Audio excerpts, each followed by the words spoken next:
Hallelujah, hallelujah.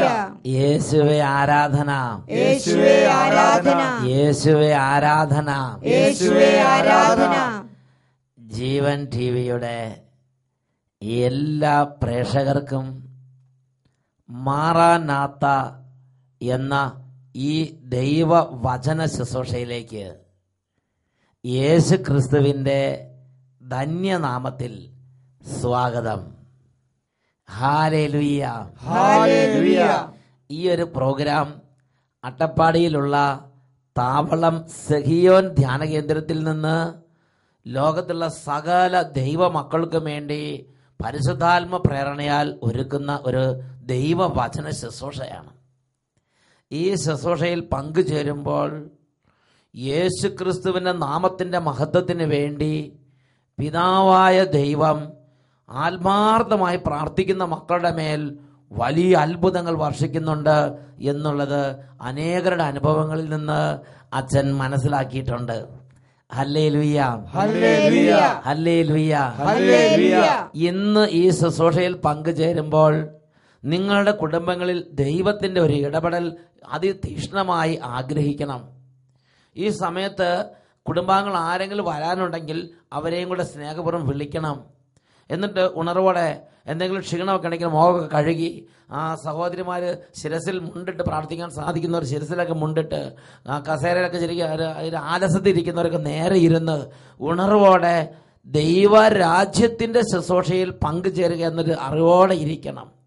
നാം ഒരു കഥാപ്രസംഗം കാണാനിരിക്കുന്നതും സീരിയൽ കാണാനിരിക്കുന്നതും ദൈവരാജ്യത്തിൻ്റെ വചന ശുശ്രൂഷ നടക്കുമ്പോൾ ദൈവവചനത്തിന് മുമ്പിൽ ഇരിക്കുന്നതും തമ്മിൽ വ്യത്യാസം വേണം. Hallelujah, hallelujah. നല്ലൊരു കൃപയോടെ നമുക്കിരിക്കാം. ഈ പ്രിയപ്പെട്ട സഹോദരങ്ങളെ, അങ്ങനെ നമ്മൾ കർത്താവിൻ്റെ മുമ്പിൽ ഇരിക്കുമ്പോൾ യേശു എന്ന വ്യക്തി വചന പ്രഘോഷണ സമയത്ത് അവിടെ സന്നിഹിതനാകുന്നുണ്ട്. നമ്മളിരിക്കുന്ന മുറിയിൽ നമ്മൾ കേൾക്കുന്ന ഈ സമയത്ത് തന്നെ യേശു എന്ന വ്യക്തി അവിടെ സന്നിഹിതനാകുന്നുണ്ട്. ഒരു വ്യക്തിയുടെ അനുഭവം നിങ്ങളുടെ ശ്രദ്ധയിലേക്ക് കൊണ്ടുവരാം. എനിക്ക് 15 വർഷമായി നടുവേദനയേറ്റ്. അമ്മയുടെ പേര് പറയുന്നത്? പേര് വത്സല. വത്സല. സ്ഥലം ആര്യമ്പാവാണ്. ആര്യമ്പാവിൽ നിന്ന് വത്സല സാക്ഷ്യപ്പെടുന്നു. ഞാൻ ആദ്യ വെള്ളിയാഴ്ച ഇവിടെ വന്ന് പ്രാർത്ഥിച്ചു. എന്റെ നടുവേദന ഇവിടുന്ന് അച്ഛൻ പറഞ്ഞു വേദന ഇല്ല, ഭാഗം കൈ വെച്ച് പ്രാർത്ഥിക്കാൻ പറഞ്ഞു. വത്സല വന്നപ്പോ വത്സലയ്ക്ക് ഒരു പ്രശ്നം ഉണ്ടായിരുന്നു. വത്സലയുടെ പ്രശ്നം ഇതായിരുന്നു. എത്ര വർഷമായിട്ട് നടുവേദന? 15 വർഷം. 15 വർഷമായ നടുവേദന ഈ വത്സലയെ അലട്ടിക്കൊണ്ടിരുന്നു. അപ്പോൾ ഇങ്ങനെ ശുശ്രൂഷ കൂടിക്കൊണ്ടിരുന്നപ്പോ അച്ഛൻ പറഞ്ഞു, നിങ്ങൾ ഇനിയിപ്പോ എല്ലാവരുടെയും ശിരസിൽ കരങ്ങൾ വെച്ച് പ്രാർത്ഥിക്കാൻ എളുപ്പമല്ല, അതുകൊണ്ട് അവരവരുടെ കൈകൾ വേദനയുള്ള ഭാഗത്ത് വെച്ച് പ്രാർത്ഥിക്കാൻ പറഞ്ഞു. അതെ. അപ്പൊ എന്ത് ചെയ്തു? ഞാൻ വേദനയില്ല ഭാഗം വെച്ച് പ്രാർത്ഥിച്ചു. നടുവേദനയായിരുന്നു എനിക്ക് കൂടുതലും. നടുവേദന കൈ വെച്ച് പ്രാർത്ഥിച്ചു. ഡോക്ടർ പറഞ്ഞു എന്നോട് റെസ്റ്റ് എടുക്കാന്, മലന്ന് കിടക്കാൻ പറഞ്ഞു. മലന്ന് കിടക്കാൻ പറഞ്ഞു. ഡോക്ടർ പറഞ്ഞു ബെഡ് റെസ്റ്റ് എടുക്കുക, ബെഡ് റെസ്റ്റ് എടുക്കുക, ബെഡ് റെസ്റ്റ് എടുക്കുക, വേറെ എങ്ങോട്ടും പോകരുത്, വേറെ എങ്ങോട്ടും പോകരുത്, ഒരു പണിക്കൊന്നും പോകാൻ പാടില്ല. ഇങ്ങനെ ബെഡ് റെസ്റ്റ് എടുത്താലും നിങ്ങളെ രോഗം മാറില്ല എന്ന് പറഞ്ഞു. ബെഡ് റെസ്റ്റ് എടുത്താൽ വേദന ഇല്ലാതെ കിടക്കാം. തൽക്കാല കാര്യങ്ങൾക്കൊക്കെ നടക്കാൻ പറ്റുള്ളൂ, അല്ലാതെ വലിയ കാര്യങ്ങൾ ജോലിക്ക് കൂലിപ്പണിക്കൊന്നും പോകാൻ പറ്റില്ല എന്ന് പറഞ്ഞു. അപ്പൊ ഞാനിങ്ങനെ ടിവിയില് പിന്നെ ഈ അട്ടപ്പാടി ദാനകേന്ദ്രത്തില് ആദ്യ വെള്ളിയാഴ്ച ഇങ്ങനെ ഞാൻ നിൽക്കുന്ന വീടിന്റെ അടുത്തൊരു ടിവിയില് ഇങ്ങനെ പരസ്യം കണ്ടു. ഇങ്ങനെ അച്ഛനിങ്ങനെ പ്രാർത്ഥിക്കുന്നതും ഇടുക്കി ജില്ലയില് പിന്നെ ഒരു ഇടുക്കി ജില്ലയിൽ ഒരു മത്തായി എന്ന് പറഞ്ഞൊരു ചേട്ടപ്പെട വന്നിട്ട് സാസ്യം ഭാവിക്കുന്നതും ഞാൻ ആ TV പ്രകാരം കണ്ടു. വീട്ടിലിരുന്ന് കണ്ടു, ആര്യമ്പാവി വെച്ചിട്ട് TV പ്രകാരം ഞാൻ കണ്ടു. അപ്പം തന്നെ ഞാൻ അവിടെ പറഞ്ഞു, എന്റെ യേശുവേ എന്റെ നടുവേദന മാറി കിട്ടിയിട്ടുണ്ടെങ്കിൽ ഞാനും അവിടെ പോയിട്ട് 3 ആദ്യ വെള്ളിയാഴ്ച ഞാൻ അവിടെ ദാനം കൂടിക്കൊള്ളാം, എന്റെ നടുവേദന യേശു മാറ്റി തരണേന്ന് പറഞ്ഞു. അങ്ങനെ ഞാൻ ഫസ്റ്റിൽ എന്നെ ഇവിടെ ആഗസ്റ്റ് പിന്നെ ആദ്യ വെള്ളിയാഴ്ച ഇവിടെ വന്നു, ദാനം കൂടി. അന്നേരം അച്ഛൻ പറഞ്ഞു വേദന ഇല്ല ഭാഗത്ത് കൈ വെച്ചിട്ട് നല്ലപോലെ യേശുവിനെ പ്രാർത്ഥിച്ചാൽ മതി, വേദന മാറി കിട്ടുമെന്ന് പറഞ്ഞു. ഞാൻ ഇവിടുന്ന് കേറി വരുമ്പോ എനിക്ക് ആ സ്റ്റെപ്പ് ഒതുക്കളൊന്നും നടക്കാൻ വയ്യാത്ത ഒരു അവസ്ഥയായിരുന്നു. അങ്ങനെ അവശരായി അവശ കുളമായിട്ടാണ് വരണത്. അങ്ങനെ ഇവിടെ വന്ന് അച്ഛൻ പറഞ്ഞ രീതിയിൽ എനിക്ക് പ്രാർത്ഥിക്കാനും എഴുത്തും വായനയും ഒന്നും അറിയില്ല. എന്നാലും എനിക്ക് അറിയുന്ന രീതിയിൽ ഞാൻ പ്രാർത്ഥിച്ചു. എന്റെ യേശു എന്റെ പ്രാർത്ഥന കേട്ടു. എന്റെ നടുവേദന മാറിക്കിട്ടി. ഇന്ന് ഞാൻ യേശുവിന് കടപ്പെട്ടവള് ആയിരിക്കുന്നു. എനിക്ക് യേശുവിനോട് എന്നും നന്ദിയേ പറയാനുള്ളൂ. എത്ര നന്ദി പറഞ്ഞാലും എന്റെ കടപ്പാട് മാറില്ല. അതിനുശേഷം എന്റെ നടുവേദന ഇല്ല.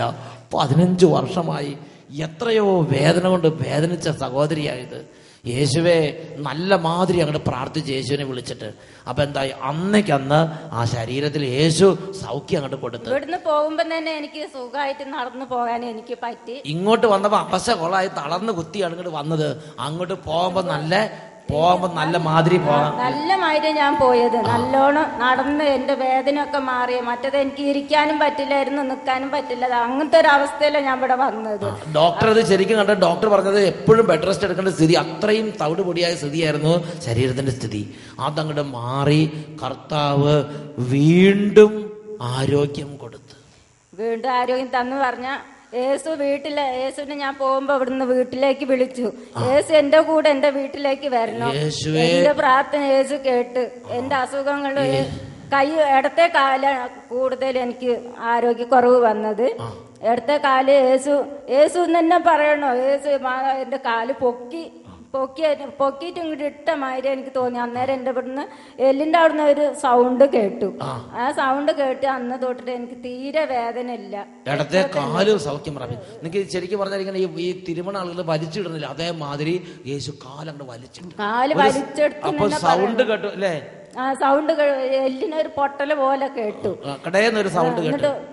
അത് കാലിങ്ങനെ ഞാൻ പെട്ടെന്ന് കണ്ണു മുഴിച്ചപ്പോ ഈ കാലിങ്ങോട്ട് താഴോട്ടന്നെ ഇട്ട് കഴിഞ്ഞപ്പോ പിന്നെ നേരം വെളുത്ത് നോക്കുമ്പോ എന്റെ ശരീരത്തൊന്നും ഒരു വേദനയും കാര്യങ്ങളും കാലിന് ആരോഗ്യം കൊടുത്ത് കർത്താവ് നടുവേദനയും മാറ്റി. അപ്പൊ നോക്ക്, ആ സഹോദരി പറയാം, യേശു എനിക്ക് സൗഖ്യം തന്നാൽ മാത്രം പോരാ, യേശു ദയവ് ചെയ്ത് എന്റെ വീട്ടിലേക്ക് വരണമെന്ന് യേശുവിനെ ധ്യാനകേന്ദ്രത്തിൽ നിന്ന് യേശുവിനെ വീട്ടിലേക്ക് കൊണ്ടുപോയി. ഇന്നും ഞാൻ യേശുവിനോട് പറഞ്ഞു, യേശു എന്നും എന്റെ വീട്ടില് താമസിച്ചിരുന്ന് താമസിക്കണമെന്ന് യേശുവിനോട് പറഞ്ഞു.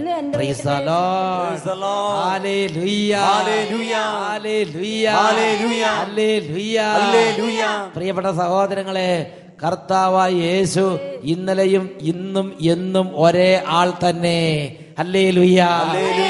യേശു ക്രിസ്തു ഇന്നലെയും ഇന്നും എന്നും ഒരേ ആൾ തന്നെ.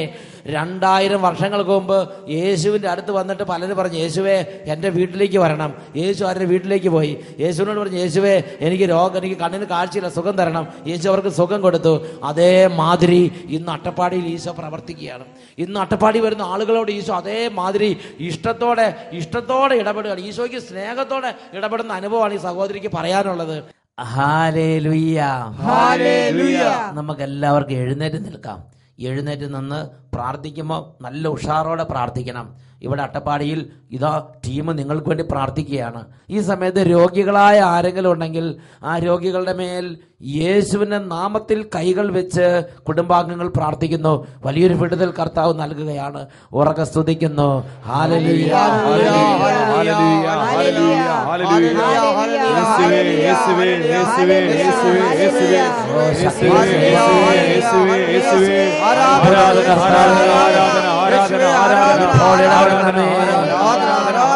രോഗികളെ സുഖപ്പെടുത്തണമേ. ഭവനങ്ങളിലേക്ക് അവിടുന്ന് വരണമേ കർത്താവേ. ആരാധന, ആരാധന. എല്ലാ അന്ധകാരങ്ങളെയും ഈ നിമിഷം നസ്രയനായ യേശുവിന്റെ നാമത്തിൽ ശാസിക്കുന്നു, വിട്ടുമാറിപ്പോട്ടെ. ആരാധന, ആരാധന, ആരാധന, ആരാധന. ഓ ക്ഷീണങ്ങൾ മാറട്ടെ കർത്താവേ, രോഗങ്ങൾ മാറട്ടെ കർത്താവേ, എല്ലാ തളർച്ചകളും മാറിപ്പോട്ടെ കർത്താവേ, എതിർചിന്തകൾ വിട്ടുമാറിപ്പോട്ടെ കർത്താവേ. ഈ കുടുംബത്തിന്റെ പരാജയം ആഗ്രഹിച്ച് നിലയുറപ്പിച്ചിരിക്കുന്ന അന്ധകാര സേനകളെയും ദുരാത്മ സംഘങ്ങളെയും യേശുവിന്റെ നാമത്തിൽ ശാസിക്കുന്നു, ബന്ധിക്കുന്നു, ബഹിഷ്കരിക്കുന്നു, വിട്ടുമാറിപ്പോട്ടെ. ആരാധന, ആരാധന, ആരാധന. യേശുവേ, യേശുവേ, യേശുവേ, യേശുവേ,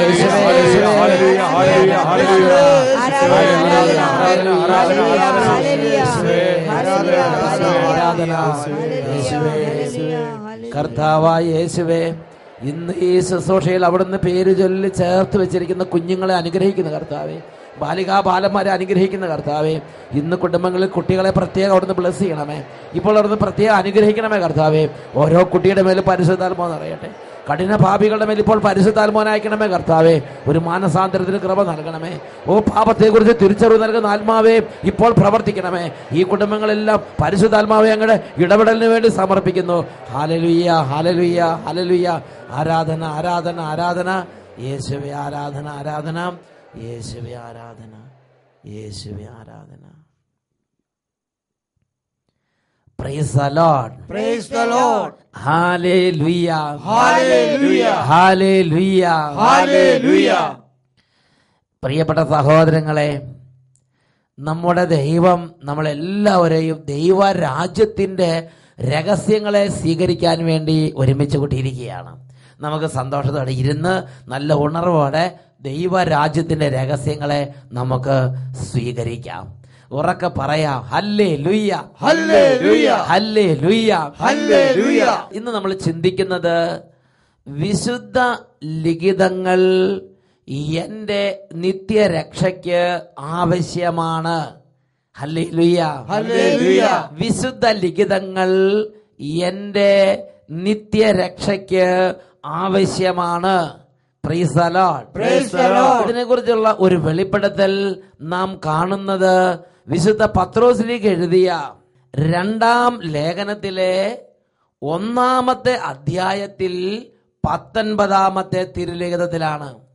അവിടെ നാം വായിക്കുന്നത് ഇങ്ങനെയാണ്: പ്രഭാതം പൊട്ടിവിരിയുകയും പ്രഭാത നക്ഷത്രം നിങ്ങളുടെ ഹൃദയങ്ങളിൽ ഉദിക്കുകയും ചെയ്യുന്നതുവരെ ഇരുളിൽ പ്രകാശിക്കുന്ന ദീപത്തെ എന്ന പോലെ പ്രവാചക വചനങ്ങളെ നിങ്ങൾ ശ്രദ്ധിക്കേണ്ടതാണ്.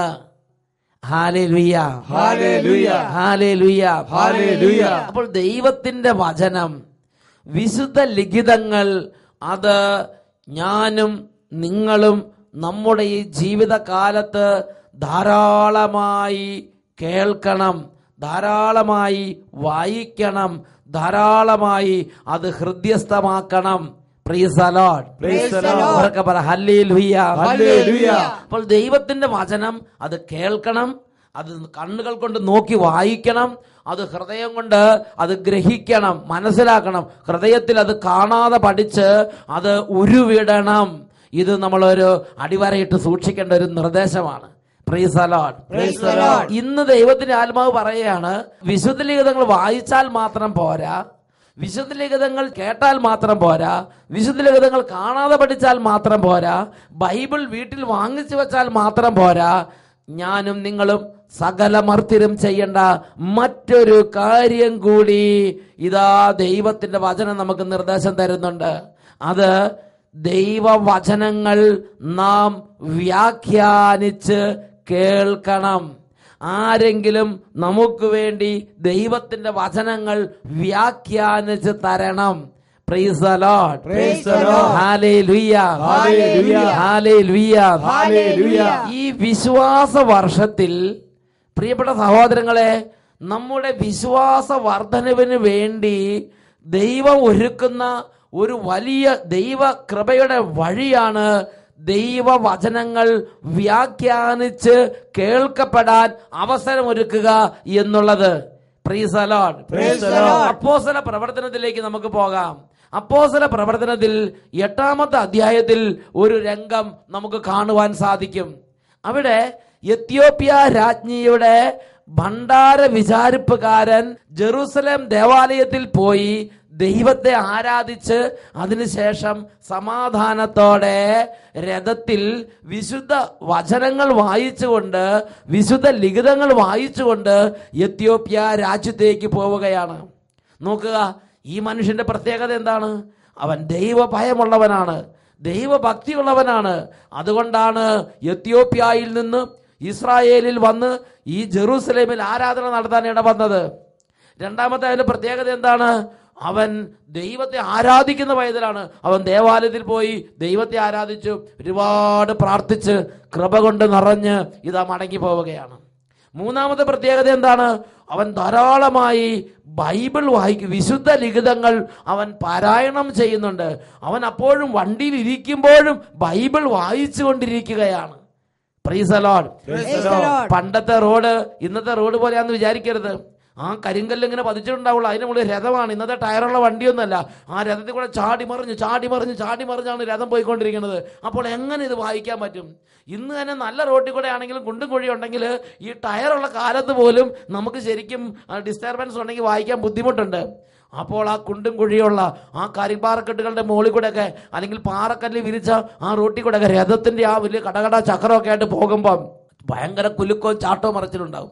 അതിനിടയിൽ അദ്ദേഹം പിടിച്ചിരുന്ന് അദ്ദേഹം ഇതാ ദൈവവചനങ്ങൾ അത് കണ്ണെടുക്കാതെ വായിച്ചുകൊണ്ടിരിക്കുകയാണ്. അങ്ങനെ ഇരിക്കുമ്പോഴാണ് ദൈവം പീലിപ്പോസ് എന്ന യേശുക്രിസ്തുവിന്റെ ശിഷ്യനോട് പറയുന്നത്, നീ വേഗം എഴുന്നേറ്റ് ആ രഥത്തിന്റെ അടുത്തോട് ചേർന്ന് നടക്കുക. അപ്പോസ്തല പ്രവർത്തനത്തിൽ 8-ാമത്തെ അധ്യായത്തിൽ 28 മുതലുള്ള തിരുലിഖിതങ്ങൾ, ആ വചനഭാഗം ഇപ്പോൾ നമുക്ക് ഒന്ന് വായിച്ചു കേൾക്കാം. രഥത്തിൽ ഇരുന്ന് അവൻ യേശയ്യായുടെ പ്രവചനം വായിച്ചു കൊണ്ടിരുന്നു. ആത്മാവ് പീലിപ്പോസിനോട് പറഞ്ഞു, ആ രഥത്തെ സമീപിച്ച് അതിനോട് ചേർന്ന് നടക്കുക. പീലിപ്പോസ് അവന്റെ അടുക്കൽ ഓടിയെത്തി. അവൻ യെശയ്യായുടെ പ്രവചനം വായിക്കുന്നത് കേട്ട് ചോദിച്ചു, വായിക്കുന്നത് നിനക്ക് മനസ്സിലാകുന്നുണ്ടോ? അവൻ പ്രതിവചിച്ചു, ആരെങ്കിലും വ്യാഖ്യാനിച്ച് തരാതെ എങ്ങനെയാണ് ഞാൻ ഇത് മനസ്സിലാക്കുക? രഥത്തിൽ കയറി തന്നോടുകൂടി ഇരിക്കാൻ പീലിപ്പോസിനോട് അവൻ അപേക്ഷിച്ചു. അവൻ വായിച്ചു കൊണ്ടിരുന്ന വിശുദ്ധ ഗ്രന്ഥഭാഗം ഇതാണ്: കൊലയ്ക്ക് കൊണ്ടുപോകുന്ന ആടിനെ പോലെയും രോമം കത്തിരിക്കുന്ന മുമ്പിൽ നിൽക്കുന്ന മൂകനായി നിൽക്കുന്ന ആട്ടിൻകുട്ടിയെ പോലെയും അവൻ തന്റെ വായ് തുറന്നില്ല. അവമാനിതനായ അവന് നീതി നിഷേധിക്കപ്പെട്ടു. അവന്റെ പിൻതലമുറയെപ്പറ്റി ആര് വിവരിക്കും? എന്തെന്നാൽ ഭൂമിയിൽ നിന്ന് അവന്റെ ജീവൻ അപഹരിക്കപ്പെട്ടു. ഷണ്ടൻ പീലിപ്പോസിനോട് ചോദിച്ചു, ആരെക്കുറിച്ചാണ് പ്രവാചകൻ ഈ കാര്യങ്ങൾ പറയുന്നത്? തന്നെക്കുറിച്ച് തന്നെയോ അതോ മറ്റൊരാളെ കുറിച്ചോ? നോക്കുക, ദൈവവചനം വായിച്ചു കഴിയുമ്പോൾ ഒരു വ്യാഖ്യാനം അതിനാവശ്യമാണ്. ഒരു വ്യാഖ്യാനം ദൈവവചനത്തിന്. അപ്പോഴാണ് വിശ്വാസത്തിന്റെ തീനാമ്പുകൾ, വിശ്വാസത്തിന്റെ തിരുനാളങ്ങൾ കത്തി അഗ്നിയായി കാട്ടുതീ പോലെ അത് പടർന്ന് ആ വിശ്വാസത്തിൽ നമ്മൾ ജ്വലിക്കുക. ഈ എത്യോപ്യ രാജ്ഞിയുടെ ഭണ്ഡാര വിചാരിപ്പുകാരൻ ഈ വചനങ്ങൾ വായിച്ചിട്ട് പറയാണ്, എനിക്കൊന്നും മനസ്സിലാകുന്നില്ല, ആരെങ്കിലും എനിക്കിത് വ്യാഖ്യാനിച്ച് തരണം. നോക്ക്, ഇതാണ് മനുഷ്യ ഹൃദയത്തിൽ അല്ലെങ്കിൽ ദൈവം നമ്മളിൽ നിന്ന് ആഗ്രഹിക്കുന്ന ഒരു കാര്യം. നമ്മളിത് വചനം വായിച്ചാൽ മാത്രം പോരാ, ഹൃദയസ്ഥമാക്കിയാൽ മാത്രം പോരാ, ആരെങ്കിലും ദൈവവചനങ്ങൾ വ്യാഖ്യാനിച്ചു കൊടുക്കണം. Price the Lord. ആ ഭണ്ഡാര വിചാരിപ്പുകാരൻ ചോദിക്കുകയാണ്, ഇത് തന്നെ കുറിച്ചാണോ വേറൊരാളെ കുറിച്ചാണോ? ആരെ കുറിച്ചാണ് ഇത് പ്രവാചകൻ പറയണത്? ഉടനെ പീലിപ്പോസ് തനിക്ക് ലഭിച്ച പരിശുദ്ധാത്മ പ്രകാശത്തിൽ ദൈവവചനങ്ങൾ, വിശുദ്ധ ലിഖിതങ്ങൾ വ്യാഖ്യാനിച്ചു. ഉടനെ അദ്ദേഹത്തിന് മേൽ പരിശുദ്ധാത്മാവ് ആളി പടർന്നു. അദ്ദേഹം പറയുകയാണ്, ഇനി എന്തിനു താമസിക്കണം? ഇതാ ഇവിടെ വെള്ളമുണ്ട്, എനിക്ക് മാമോദീസ മുങ്ങണം. അങ്ങനെ ആ എത്യോപ്യ രാജ്ഞിയുടെ ഭണ്ഡാര വിചാരിപ്പുകാരൻ യേശു ക്രിസ്തുവിനെ രക്ഷിതാവും നാഥനുമായി സ്വീകരിച്ചു. രക്ഷയിലേക്ക് കടന്നു വന്നു. രക്ഷയുടെ വലിയ അനുഭവത്തിലേക്ക് നീങ്ങി. Price the Lord. ഹല്ലേലൂയ.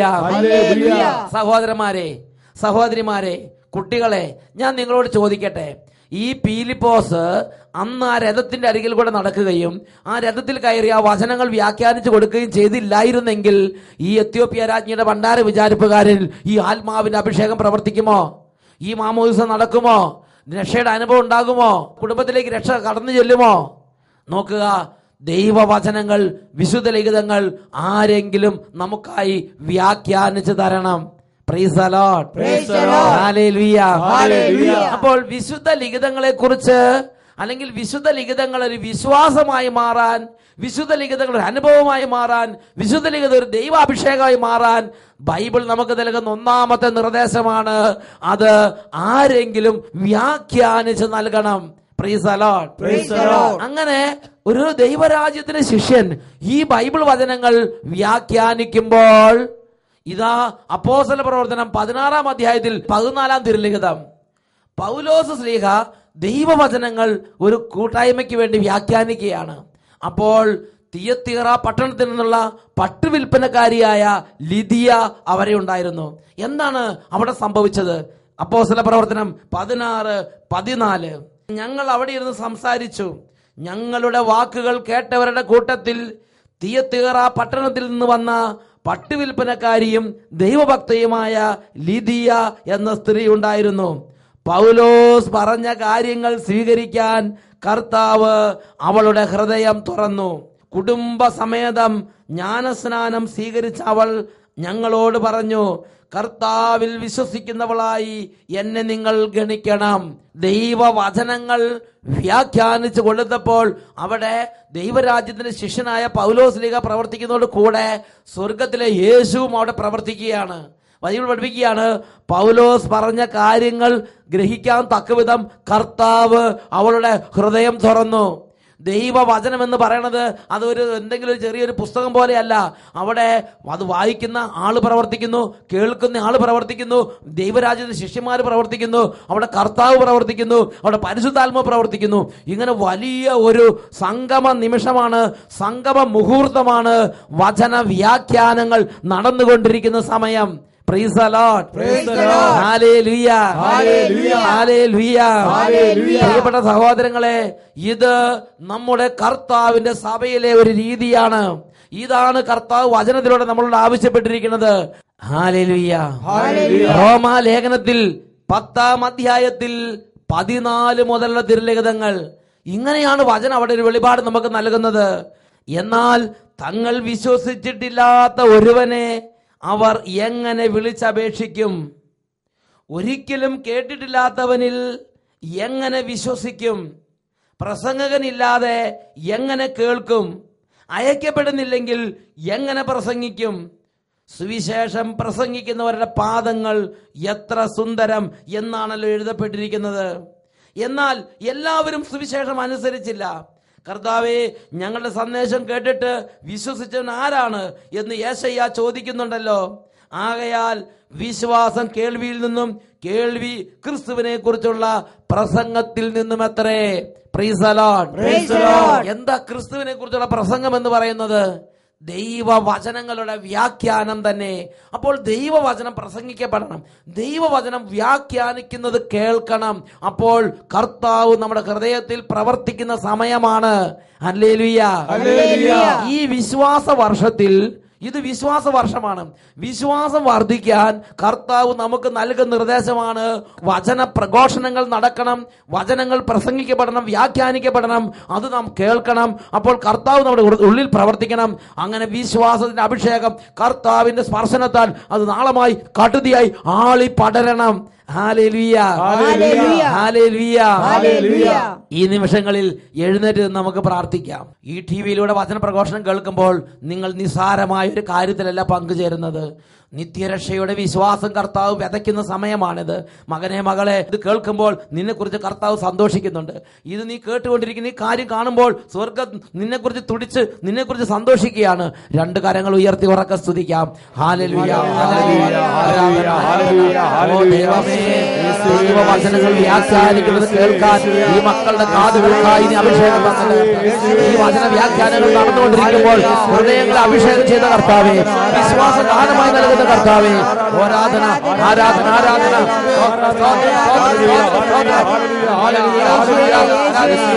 കരങ്ങൾ ഉയർത്തി സ്തുതിക്കുന്നു. ആരാധന ആരാധന. സന്തോഷിച്ച് സ്തുതിക്കുന്നു. ആരാധന ആരാധന. യേശുവേ യേശുവേ യേശുവേ. ആരാധന ആരാധന. അത്ഭുത അഭിഷേകം വ്യാപരിക്കട്ടെ കർത്താവേ. നിത്യരക്ഷയുടെ അഭിഷേക കുടുംബങ്ങളിലേക്ക് വ്യാപരിക്കട്ടെ കർത്താവേ. കഠിന ഹൃദയങ്ങൾക്ക് മാനസാന്തര അഭിഷേകം നിറയട്ടെ കർത്താവേ. വിശ്വാസം നഷ്ടപ്പെട്ട് വിശ്വാസ അഭിഷേകം നിറയട്ടെ കർത്താവേ. ഇപ്പോഴും എപ്പോഴും എന്നേക്കും. ആമേൻ. ആമേൻ. ആമേൻ. ആമേൻ. ആമേൻ. ആമേൻ. ആമേൻ.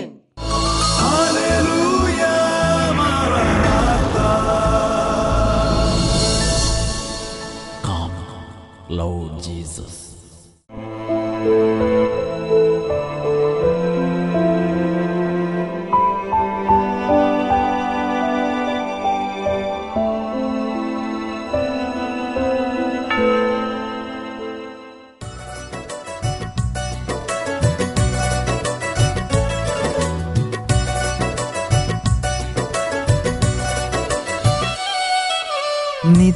ഏകനായ ദൈവമേ, സത്യദൈവമേ, സർവശക്തിയോടെ ഞാൻ വാഴ്ത്തിടുന്നങ്ങി. നീ മാത്രമേ എന്നാളുമെൻ ജീവന്റെ പരിപാലകൻ. നീ മാത്രമേ എന്നാളുമെൻ ജീവന്റെ പരിപാലകൻ.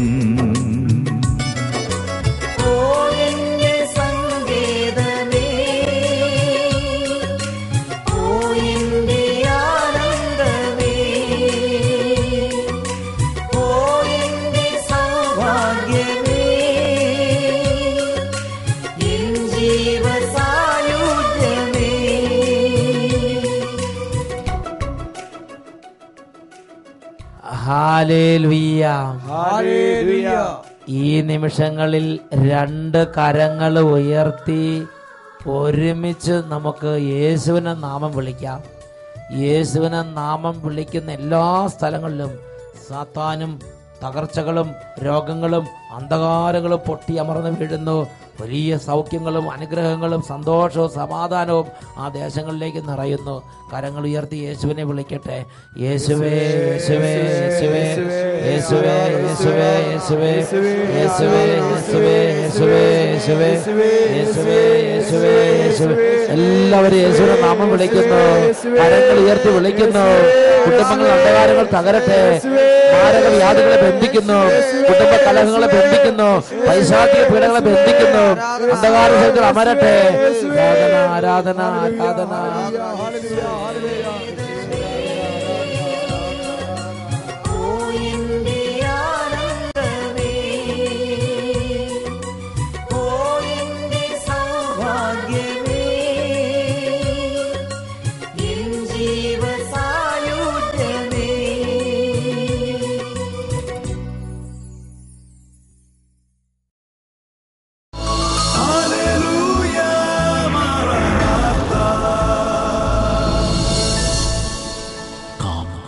Lord Jesus.